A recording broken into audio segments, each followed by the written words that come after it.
ഡീകോഡിലേക്ക് വിശദമായി കടക്കുകയാണ്. മഴക്കാലം പനികളുടെ കാലം കൂടിയാണ്. ഇപ്പോൾ സംസ്ഥാനത്ത് മലമ്പനി സ്ഥിരീകരിച്ചു എന്നുള്ളതാണ് ഏറ്റവും പുതിയ വാർത്ത. മലപ്പുറത്ത് പൊന്നാനിയിൽ 3 പേർക്കാണ് മലമ്പനി സ്ഥിരീകരിച്ചത്. പൊന്നാനിയിൽ 1200 പേരുടെ രക്തസാമ്പിളുകൾ പരിശോധിച്ചതിൽ നിന്നാണ് 3 പേർക്ക് രോഗം ഇപ്പോൾ സ്ഥിരീകരിച്ചിട്ടുള്ളത്. 3 സ്ത്രീകൾക്കാണ് ഇവിടെ രോഗം ബാധിച്ചിട്ടുള്ളത്. കനത്ത ജാഗ്രതയാണ് ആരോഗ്യവകുപ്പ് വെച്ച് പുലർത്തുന്നത്. ആശങ്കപ്പെടേണ്ട സാഹചര്യമില്ല എന്ന് അറിയിച്ചിട്ടുണ്ട്. ആദ്യം നമുക്ക് പൊന്നാനിയിൽ നിന്നുള്ള റിപ്പോർട്ട് കാണാം. ജംഷീർ കുടുങ്ങി ചേരും. മലപ്പുറം ജില്ലയിൽ H1N1 ബാധിച്ച് ഒരാൾ കൂടി മരണപ്പെട്ടു. മലപ്പുറം പൊന്നാനി സ്വദേശിയായ 47-കാരിയാണ് മരണപ്പെട്ടത്. കഴിഞ്ഞ 14-നാണ് ഇവർ പനിയുമായി ബന്ധപ്പെട്ട് പൊന്നാനി താലൂക്ക് ആശുപത്രിയിൽ ചികിത്സ തേടിയിരുന്നു. പനി ഭേദമാകാത്തതിനെ തുടർന്ന് തൃശൂർ കുന്നംകുളത്തെ സ്വകാര്യ ആശുപത്രിയിലേക്ക് മാറ്റുകയും ഇവിടെ ചികിത്സയിൽ കഴിയുകയുമായിരുന്നു. ഇതിനിടെയാണ് ഇപ്പോൾ മരണം സംഭവിച്ചിട്ടുള്ളത്. അതേസമയം പൊന്നാനിയിൽ മലമ്പനിയും സ്ഥിരീകരിച്ചിട്ടുണ്ട്. ഇന്നിപ്പോൾ 2 പേർക്കാണ് പൊന്നാനിയിൽ മലമ്പനി സ്ഥിരീകരിച്ചത്. പൊന്നാനി നഗരസഭയിലെ 5-ാം വാർഡിൽപ്പെട്ട 2 പേർക്ക്. കഴിഞ്ഞ 13-ന് ഇവിടെ ഒരാൾക്ക് മലമ്പനി സ്ഥിരീകരിച്ചിരുന്നു. ഇതിൻ്റെ പശ്ചാത്തലത്തിൽ വിവിധ ബ്ലോക്കുകളിൽ നിന്നുള്ള ആരോഗ്യ പ്രവർത്തകരുടെ നേതൃത്വത്തിൽ 4 സംഘങ്ങളുള്ള 10 സംഘങ്ങൾ 4 പേരടങ്ങിയ 10 സംഘങ്ങൾ വിവിധ ഭാഗങ്ങളിൽ ആരോഗ്യ പരിശോധന നടത്തിയിരുന്നു. ഇത്തരത്തിൽ 1200-ഓളം വരുന്ന ആളുകളുടെ രക്തസാമ്പിളുകൾ നടത്തിയ പരിശോധനയിലാണ് ഇപ്പോൾ 2 പേർക്ക് കൂടി മലമ്പനി സ്ഥിരീകരിച്ചിരിക്കുന്നത്. ഇതിൻ്റെ പശ്ചാത്തലത്തിൽ ഇപ്പോൾ കൂടുതൽ ആരോഗ്യ ജാഗ്രതാ നിർദ്ദേശം നൽകുകയും പ്രതിരോധ പ്രവർത്തനങ്ങൾ ഊർജിതമാക്കുകയും ചെയ്തിരിക്കുകയാണ്. ഇപ്പോൾ ആരോഗ്യ വകുപ്പും പൊന്നാനി നഗരസഭയും ജില്ലാ മെഡിക്കൽ ഓഫീസറുടെ നേതൃത്വത്തിൽ 100 പേരടങ്ങിയ ആരോഗ്യ സംഘമാണ് ഇപ്പോൾ പൊന്നാനിയിലെ നഗരസഭയിലെ 5, 6, 7 വാർഡുകൾ ഉൾപ്പെടുന്ന പ്രദേശങ്ങളിൽ പ്രതിരോധ പ്രവർത്തനങ്ങൾ നടത്തുന്നത്. ഇവരുടെ നേതൃത്വത്തിൽ ഓരോ വീടുകളിലും കയറിയിറങ്ങി റാപ്പിഡ് ടെസ്റ്റ് നടത്തുകയാണ്.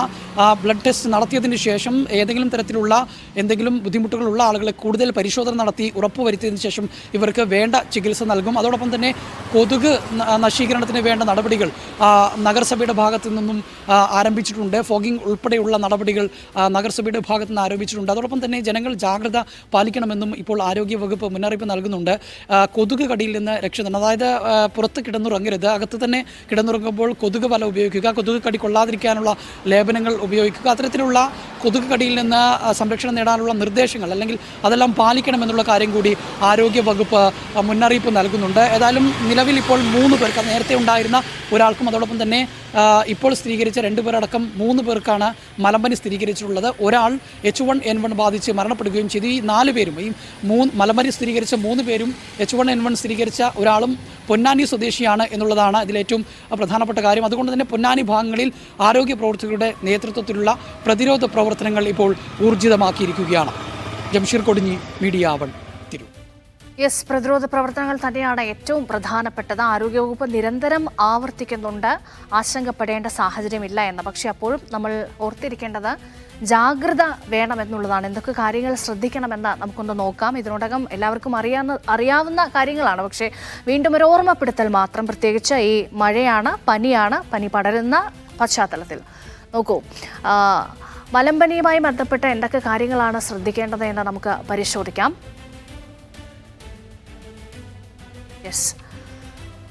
മലമ്പനി അനോഫിലിസ് കൊതുക് പരത്തുന്ന രോഗമാണ്. അത് മനുഷ്യരിലേക്ക് പടരുന്നു. അതുകൊണ്ട് തന്നെ ഈ കൊതുകിൽ നിന്ന് തന്നെയാണ് ഈ രോഗം പടരുന്നത്. അതുകൊണ്ട് വലിയ ജാഗ്രത വേണം. അനോഫിലിസ് കൊതുകിൽ നിന്ന് മനുഷ്യരിലേക്ക് പകരുന്നു. 8 മുതൽ 30 ദിവസങ്ങൾക്കുള്ളിൽ ലക്ഷണങ്ങൾ പ്രകടമാകും എന്നുള്ളതാണ്. ഈ കൊതുക് കടിച്ചതിന് ശേഷം ഇത്രയും ദിവസങ്ങൾക്കുള്ളിലാണ് ലക്ഷണങ്ങൾ കണ്ടു തുടങ്ങുന്നത്. അതുകൊണ്ട് തന്നെ വളരെ ശ്രദ്ധിക്കണം. ഇനി ഈ ലക്ഷണങ്ങൾ അവഗണിക്കരുത്. പ്രധാനപ്പെട്ട ലക്ഷണങ്ങൾ എന്തൊക്കെയാണ്, ഈ മലേറിയ വരാൻ കാരണമാകുന്ന ലക്ഷണങ്ങൾ എന്തൊക്കെയാണ് എന്ന് നമുക്ക് പരിശോധിക്കാം. ഇതാണ് ലക്ഷണങ്ങൾ: തലവേദന, ഇടവിട്ടുള്ള കടുത്ത പനി, വിറയലോടുകൂടിയ പനി, പേശിവേദന, ക്ഷീണം, ഛർദി, ഇതൊക്കെ മലമ്പനിയുടെ ലക്ഷണങ്ങളാകും. അതുകൊണ്ട് തന്നെ ഇത്തരം ലക്ഷണങ്ങൾ കണ്ടാൽ ഉടൻ തന്നെ ആശുപത്രിയിലേക്ക് പോകുക, ചികിത്സ തേടുക എന്നുള്ളതാണ് ഏറ്റവും പ്രധാനപ്പെട്ട കാര്യം. പ്രതിരോധം ആണ് അതിന് ഏറ്റവും പ്രധാനമായി നമ്മൾ ചെയ്യേണ്ടത്. നേരത്തെ സൂചിപ്പിച്ചതുപോലെ കൊതുക് നശീകരണം തന്നെയാണ് ഏറ്റവും പ്രധാനപ്പെട്ട കാര്യം. മഴക്കാലമാണ്, നമുക്കറിയാം. അതുകൊണ്ട് തന്നെ നമ്മുടെ വീടും പരിസരവും ഒക്കെ എപ്പോഴും വൃത്തിയായി സൂക്ഷിക്കുക എന്നുള്ളത് ഏറെ പ്രധാനപ്പെട്ടതാണ്. കൊതുകിൻ്റെ വാസസ്ഥലങ്ങൾ നശിപ്പിക്കുക എന്നുള്ളതാണ് അതിൽ ഏറ്റവും പ്രാഥമികമായി ചെയ്യേണ്ട കാര്യങ്ങൾ. നമുക്കറിയാം മഴക്കാലമാണ്, അതുകൊണ്ട് തന്നെ വെള്ളമൊക്കെ പലയിടത്തും കെട്ടിക്കിടക്കാൻ സാധ്യതയുണ്ട്. അതുകൊണ്ട് തന്നെ കൊതുക് നശീകരണം തടയാൻ ഏറ്റവും പ്രാഥമികമായി ചെയ്യേണ്ട കാര്യങ്ങളാണ് കൊതുകിൻ്റെ വാസസ്ഥലങ്ങൾ നശിപ്പിക്കുക എന്നുള്ളത്. പാത്രങ്ങളിലും കുപ്പികളിലുമൊക്കെ വെള്ളം കെട്ടിക്കിടക്കാൻ സാധ്യതയുണ്ട്. അതുകൊണ്ട് തന്നെ അതിന് അനുവദിക്കരുത്. അങ്ങനെ ഉണ്ടെങ്കിൽ അത് എത്രയും പെട്ടെന്ന് നീക്കം ചെയ്യുക. ഒപ്പം തന്നെ നമ്മുടെ കിണറുകൾ, നമ്മൾ ഉപയോഗിക്കുന്ന വാട്ടർ ടാങ്കുകൾ, ഇതൊക്കെ വല കൊണ്ട് മൂടുക എന്നുള്ളതും പ്രധാനപ്പെട്ടതാണ്. അങ്ങനെയാണെങ്കിൽ ഒരു പരിധിവരെ ഈ കൊതുകിനെയൊക്കെ നമുക്ക് നിർമ്മാർജ്ജനം ചെയ്യാൻ കഴിയും. അതേപോലെ തന്നെ മഴക്കാലമാണ്, സ്വാഭാവികമായും പറമ്പിലും തൊടിയിലും പാടത്തുമൊക്കെ വെള്ളം കെട്ടി നിൽക്കാനുള്ള സാധ്യതയുണ്ട്. അപ്പോൾ നമ്മുടെ പരിസരങ്ങളിൽ ഈ വെള്ളക്കെട്ട് ഒഴിവാക്കാൻ ഏറ്റവും അടിയന്തരമായി ശ്രദ്ധിക്കുക എന്നുള്ളതും നമുക്ക് ഈ രോഗം തടയാൻ, രോഗം വരാതിരിക്കാൻ ചെയ്യാൻ കഴിയുന്ന കാര്യങ്ങളാണ്. ഒപ്പം തന്നെ ഏറ്റവും ശ്രദ്ധിക്കേണ്ട ചില കാര്യങ്ങൾ കൂടിയുണ്ട്. ഈ മലേറിയ രോഗം ഏറ്റവും മോശമായി ബാധിക്കുന്നത് കുട്ടികളെയും ഗർഭിണികളെയുമാണ്. അതുകൊണ്ട് തന്നെ മലമ്പനി ഇവരെ ബാധിച്ചാൽ വളരെ മാരകമാകുന്ന അവസ്ഥയിലേക്ക്, മരണത്തിലേക്കൊക്കെ എത്താൻ സാധ്യതയുണ്ട്. അതുകൊണ്ട് തന്നെ ഏറ്റവും ശ്രദ്ധിക്കണം. കുട്ടികൾ, ഗർഭിണികൾ ഇവർക്കൊക്കെ രോഗലക്ഷണങ്ങൾ ഉണ്ടെങ്കിൽ രോഗം വരാതിരിക്കാൻ ആദ്യം ശ്രദ്ധിക്കുക. ഇനി ലക്ഷണങ്ങൾ ഉണ്ടെങ്കിൽ അടിയന്തരമായി ചികിത്സ തേടുക എന്നുള്ളത് ഏറ്റവും പ്രധാനപ്പെട്ടതാണ്. ഒപ്പം ചികിത്സിക്കാതിരുന്നാൽ ജീവന ഭീഷണി നമ്മളിപ്പോൾ കാണുന്നതാണ്. ഒരു പനിയല്ലേ അല്ലെങ്കിൽ തലവേദനയല്ലേ എന്നൊക്കെ കണ്ട് നമ്മൾ സ്വയം ചികിത്സിക്കാൻ നിൽക്കരുത്. അല്ലെങ്കിൽ മെഡിക്കൽ ഷോപ്പിൽ പോയി ഒരു ഗുളികയിൽ ഒതുക്കരുത്. കൃത്യമായി പരിശോധന നടത്തി ഡോക്ടറെ കണ്ട് തന്നെ ഈ അസുഖത്തിന് ചികിത്സ തേടുക എന്നുള്ളതാണ് ഏറ്റവും പ്രധാനം. ചിലപ്പോൾ നമ്മുടെ ഒരു ശ്രദ്ധക്കുറവ് മാരകമായ സാഹചര്യങ്ങളിലേക്ക് കാര്യങ്ങൾ എത്തിച്ചേക്കാം. അതുകൊണ്ട് തന്നെ വളരെ പ്രധാനപ്പെട്ട കാര്യമായി തന്നെ ഈ ചികിത്സ തേടുന്ന കാര്യങ്ങളടക്കം വളരെ പ്രത്യേകമായി തന്നെ ശ്രദ്ധിക്കുക. അത് അടിയന്തര പ്രാധാന്യം ചികിത്സയ്ക്ക് ലക്ഷണങ്ങൾ കണ്ടാൽ നൽകുക. ഇനി ഇതുമായി ബന്ധപ്പെട്ട് ചില പ്രതികരണങ്ങൾ നമുക്ക് കാണേണ്ടതുണ്ട്. ആരോഗ്യ വിദഗ്ധ ഡോക്ടർ ഷേർലിയുടെ പ്രതികരണത്തിലേക്കാണ്. എന്തൊക്കെ ജാഗ്രത വേണം എന്നുള്ളതാണ് ഡോക്ടർ വിശദീകരിക്കുക. അതായത് ഇപ്രാവശ്യം നമ്മളെല്ലാവരും പൊതുവെ കേട്ടൊരു കാര്യമാണ്, പുതിയ ഒരു കോളറ. നമ്മൾ കുറേ നാൾ മുമ്പ് കേട്ടുമറന്നൊരു അസുഖം വീണ്ടും വന്നിരിക്കുന്നു. അപ്പോൾ ഇതിൻ്റെ പ്രധാനമായിട്ടുള്ള റീസൺ എന്ന് പറയുന്നത്, അതായത് നമ്മളുടെ ഓവർ ക്രൗഡിങ്, അതായത് പണ്ടുള്ളതിനേക്കാളും ഇപ്പോൾ നമ്മളുടെ ജനപ്പെരുപ്പം, അതൊരു റീസണാണ്. രണ്ടാമതായത് ഈ മഴക്കാലത്താവുമ്പോൾ വെള്ളം കെട്ടിക്കിടക്കുകയും അപ്പോൾ നമ്മൾ പ്രത്യേകിച്ചും പുവർ ഹൈജീൻ ആൻഡ് സാനിറ്റേഷൻ അതൊക്കെ ഉള്ളവരിലാണ് കൂടുതലായിട്ടും ഈ കോളറ അസുഖം കാണുന്നത്. അതായത് തിങ്ങിപ്പാർക്കുന്ന സ്ഥലങ്ങളിൽ വെള്ളം കെട്ടിക്കിടക്കുന്നു, അവിടെ ഹൈജീൻ പ്രോപ്പറായിട്ട് ഉണ്ടാകുന്നില്ല. അങ്ങനെ വരുമ്പോൾ ഈ കോളറ ഒത്തിരി അധികം സ്പ്രെഡ് ചെയ്യാൻ, അതായത് ഒരു ബാക്ടീരിയയാണ്, അതിങ്ങനെ ഒത്തിരി അധികം സ്പ്രെഡ് ചെയ്യാൻ സാധ്യത കൂടുതലാണ്. അപ്പോൾ നമ്മളുടെ വൃത്തിയില്ലാത്തൊരു എൻവയൺമെൻറ്റ് തന്നെയാണ് മെയിൻ റീസൺ. അപ്പം നമ്മൾ ആളുടെ ജനപ്പെരുപ്പം കൂടുന്നതനുസരിച്ചിട്ട് നമ്മളെ തന്നെയും നമ്മൾ പ്രോപ്പർ ഹൈജീനും സാനിറ്റേഷനും മെയിൻറ്റെയിൻ ചെയ്യേണ്ടത് ആവശ്യമാണ്. അപ്പോൾ ഇത് കൂടുതലും ഈ കോളറ വരുന്നത് എന്ന് പറയുന്നത് കണ്ടാമിനേറ്റഡ് ഫുഡ് ആൻഡ് വാട്ടർ, അതായത് മാലിന്യപ്പെടുന്ന വെള്ളവും അതുപോലെ ആഹാരത്തിലെയും കൂടെയാണ്. അപ്പോൾ നമ്മളെപ്പോഴും അതായത് കുടിക്കുന്ന വെള്ളം നല്ല തിളപ്പിച്ച് തണുപ്പിച്ച് ശുദ്ധിയുള്ള വെള്ളം കുടിക്കണം എന്ന് ഉറപ്പുവരുത്തണം. അതുപോലെ തന്നെ ഭക്ഷണം കഴിക്കുമ്പോൾ നമ്മളെപ്പോഴും കൈകൾ കഴുകിയിട്ട് ഭക്ഷണം കഴിക്കുക. പ്രത്യേകിച്ചും ടോയ്ലറ്റ് യൂസ് ചെയ്യുന്ന കഴിയുമ്പോൾ നമ്മൾ കൈകൾ കഴുകുക, വൃത്തിയുള്ള ഭക്ഷണം കഴിക്കുക എന്നൊക്കെയാണ് നമ്മൾ ശ്രദ്ധിക്കേണ്ടത്. അപ്പോൾ ഈ ഡെങ്കി ഫീവർ നമുക്കറിയാവുന്നതാണ്. ഇങ്ങനെ കുറേ അസുഖങ്ങൾ കൊതുകിലൂടെയാണ് പടരുന്നത്. അപ്പോൾ കൊതുക്, അതായത് നമ്മളിൽ ഒരാളെ കൊതുക് കടിച്ച് ആ കൊതുകിൽ വൈറസ് ഉണ്ടെങ്കിൽ അത് നമ്മളുടെ ശരീരത്തിൽ പ്രവേശിക്കുകയും ആ കൊതുക് വേറൊരാളിനെ കഴിക്കുമ്പോൾ അങ്ങനെയാണ് ഇത് പകരുന്നത്. അപ്പോൾ അവിടെയും അതായത് മഴക്കാലം വരുമ്പോൾ കൊതുകുകൾ കൂടുതൽ പെരുകുന്നു. അതുവഴി ഡെങ്കിപ്പനി കൂടുതലായിട്ട് നമ്മൾ മഴക്കാലത്ത് ഒത്തിരി അധികം കേസസ് റിപ്പോർട്ട് ചെയ്യുന്നുണ്ട്. അപ്പോൾ ഇവിടെയും നമ്മൾ ശ്രദ്ധിക്കേണ്ടത് നമ്മൾ പ്രോപ്പർ ഹൈജീൻ ആൻഡ് സാനിറ്റേഷൻ തന്നെയാണ്. അതായത് നമ്മളുടെ വീടും പരിസരമൊക്കെ തന്നെ വൃത്തിയായി വെക്കുക. വെള്ളം കെട്ടിക്കിടക്കുന്ന സാഹചര്യമുണ്ടെങ്കിൽ അത് നമ്മൾ അതില്ലാതാക്കുവാൻ ശ്രമിക്കുക. അതുപോലെ ഇപ്പോൾ പലരും ചെയ്യുന്ന ഒരു കാര്യമാണ് ഇൻഡോർ പ്ലാന്റ്സ് വളരെ ഭംഗിയുള്ളതാണ്. അപ്പം നമ്മൾ വെള്ളം വെച്ച് ചെടികൾ വീട്ടിനകത്ത് വെക്കുമ്പോൾ നമ്മൾ ആഴ്ചയിൽ 2 തവണയെങ്കിലും നമ്മൾ ആ വെള്ളം മാറ്റി കൊടുക്കേണ്ടതാണ്. കാരണം അല്ലെങ്കിൽ കൊതുക് അതിനകത്ത് വന്ന് മുട്ടയിടാനും കൊതുകുകൾ പെരുകാനും സാധ്യതയുണ്ട്. അതുപോലെ നമ്മളുടെ പരിസരം നമ്മൾ വൃത്തിയായി വെക്കുക.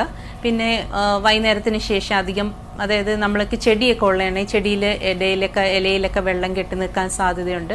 അപ്പോൾ കൊതുകുകൾ പെരുകാൻ സാധ്യതയുണ്ട്. നമ്മൾ പുറത്തിറങ്ങുമ്പോൾ കൊതുക് കടി കേൾക്കാനും അങ്ങനെ ഡെങ്കിപ്പനി കൂടുതലായിട്ട് വരുന്നു. ഇനി ഡെങ്കിപ്പനി തടയാനായിട്ട് നമ്മൾ മസ്കിറ്റോ പ്രൂഫിംഗ്, അതായത് വീടുകൾ മസ്കിറ്റോ പ്രൂഫിംഗ് ഇപ്പോൾ എല്ലാവരും ചെയ്യുന്നുണ്ട്. അത് വലിയൊരു നല്ല കാര്യമാണ്. അതുപോലെ തന്നെ വീട്ടിനകത്ത് ഒത്തിരി കൊതുകുള്ള സ്ഥലങ്ങളാണെങ്കിൽ കൊതുക് വലയ്ക്കകത്ത് കിടന്നുറങ്ങുന്നതൊക്കെ ഒരു പരിധിവരെ നമ്മളെ സഹായിക്കുന്നതാണ്. മലേറിയയും ഇതുപോലെ കൊതുക് പരത്തുന്ന ഒരു അസുഖമാണ്. അവിടെയും നമ്മൾ ശ്രദ്ധിക്കേണ്ടതെന്ന് പറഞ്ഞാൽ ഹൈജീനും സാനിറ്റേഷനും തന്നെയാണ്. അപ്പോൾ നമ്മൾ എപ്പോഴും പറയുന്നതാണ് അസുഖത്തിനെ ഭയക്കേണ്ടതില്ല, പക്ഷേ എന്നാൽ നമ്മൾ പ്രിക്കോഷൻസ് എടുത്തിരിക്കണം. ഇനി അഥവാ നമ്മൾക്ക് ഈ രോഗലക്ഷണങ്ങളൊക്കെ കാണുകയാണെങ്കിൽ അല്ലെങ്കിൽ മിക്ക അസുഖങ്ങളുടെയും രോഗലക്ഷണങ്ങൾ കുറേ അധികമൊക്കെ ഒരുപോലെയാണ്. അതായത് ശക്തമായ പനി കാണും, തലവേദന, ശരീരവേദന, ക്ഷീണം, പിന്നെ ഇപ്പോൾ നമ്മൾക്ക് മഴക്കാലത്ത് ഗ്യാസ്ട്രോഎൻട്രൈറ്റിസ് ആയിട്ടുള്ള അസുഖങ്ങളുമുണ്ട്. അതുപോലെ അങ്ങനെ വരുമ്പോൾ അതായത് ഛർദിൽ, വയറുവേദന, ലൂസ് മോഷൻ അല്ലെങ്കിൽ വയറിളക്കം, ഇങ്ങനെയൊക്കെ വരുന്ന അസുഖങ്ങളുണ്ടെങ്കിൽ നമ്മൾ തീർച്ചയായിട്ടും തുടക്കത്തിൽ തന്നെ ഒരു ഡോക്ടറിനെ കാണുകയും വേണ്ട ചികിത്സകൾ നമ്മൾ സ്വീകരിക്കുകയും ചെയ്യേണ്ടതാണ്. കോളറ മൂലം ആൾക്കാർ മരിക്കുന്നത് പലപ്പോഴും ഡീഹൈഡ്രേഷൻ മൂലമാണ്. അതായത് ശരീരത്തിലെ ജലാംശം നഷ്ടപ്പെടുന്നത് മൂലമാണ്. അതായത് അമിതമായ ഛർദിലുണ്ടാകുക, അമിതമായ ഡയറി ഉണ്ടാകുക, വയറിളക്കം ഉണ്ടാകുക, അതുമൂലം ശരീരത്തിലെ ജലാംശം മൊത്തം നഷ്ടപ്പെട്ട് BP താന്നു പോകുകയും നമ്മളുടെ രക്തത്തിൻ്റെ ഹാർട്ട് ബീറ്റ് കൂടുകയും ചെയ്യുന്നത് നമ്മൾ ഭയങ്കര ഡീഹൈഡ്രേറ്റഡ് ആയിട്ടാണ് രോഗി മരണപ്പെടുന്നത്. അപ്പോൾ ഇതൊക്കെ നമ്മൾക്ക് തടയാൻ പറ്റുന്ന അസുഖങ്ങളാണ്. അതുപോലെ തന്നെയാണ് ഡെങ്കി ഫീവറും നമുക്ക് രോഗലക്ഷണങ്ങളുണ്ട്. അതായത് അമിതമായ പനി, തലവേദന, ഇങ്ങനെയുള്ള ലക്ഷണങ്ങളുണ്ടെങ്കിൽ ഉടനെ തന്നെ ഹോസ്പിറ്റലിൽ പോവുകയും ഒരു ഡോക്ടറിനെ കാണുകയും അതിനുവേണ്ട ബ്ലഡ് ടെസ്റ്റ് ചെയ്യുകയും തുടക്കത്തിൽ തന്നെ രോഗം സ്ഥിരീകരിക്കുകയാണെങ്കിൽ നമ്മൾക്ക് തുടക്കത്തിൽ തന്നെ ചികിത്സ സ്വീകരിക്കുന്നത് മൂലം ആ രോഗം മൂർച്ഛിക്കുന്നത് നമ്മൾക്ക് തടയാൻ പറ്റും. ഇപ്പോൾ ഡെങ്കിപ്പനിയുടെ നമ്മൾ മെയിൻ കോംപ്ലിക്കേഷൻ എന്ന് പറയുന്നത് പ്ലേറ്റ്ലെറ്റ് കുറഞ്ഞു പോകുന്നത് തന്നെയാണ്. അപ്പോൾ ഈ പ്ലേറ്റ്ലെറ്റ്സ് അമിതമായി കുറഞ്ഞു പോവുകയും പിന്നെ ഡെങ്കിയുടെ വന്നിട്ട് സെക്കൻഡറി കോംപ്ലിക്കേഷൻസ്, അതായത് ന്യൂമോണിയ, അങ്ങനെ പല അസുഖങ്ങൾ, ന്യൂമോണിയ പോലുള്ള അസുഖങ്ങളൊക്കെ വരുന്നതും തടയാൻ നമ്മൾ തുടക്കത്തിൽ തന്നെ ചികിത്സ സ്വീകരിക്കുകയാണെങ്കിൽ ഇതൊക്കെ നമ്മൾക്ക് തടയാൻ പറ്റുന്നതായിരിക്കും. അപ്പോൾ ഭയപ്പെട്ടിട്ട് കാര്യമില്ല. അസുഖം വരാതെ ശ്രദ്ധിക്കുക. ഇനി വന്നു കഴിഞ്ഞാൽ നമ്മൾ ഉടനെ തന്നെ ഒരു ഡോക്ടറിനെ കണ്ട് വൈദ്യ സഹായം തേടേണ്ടതാണ്.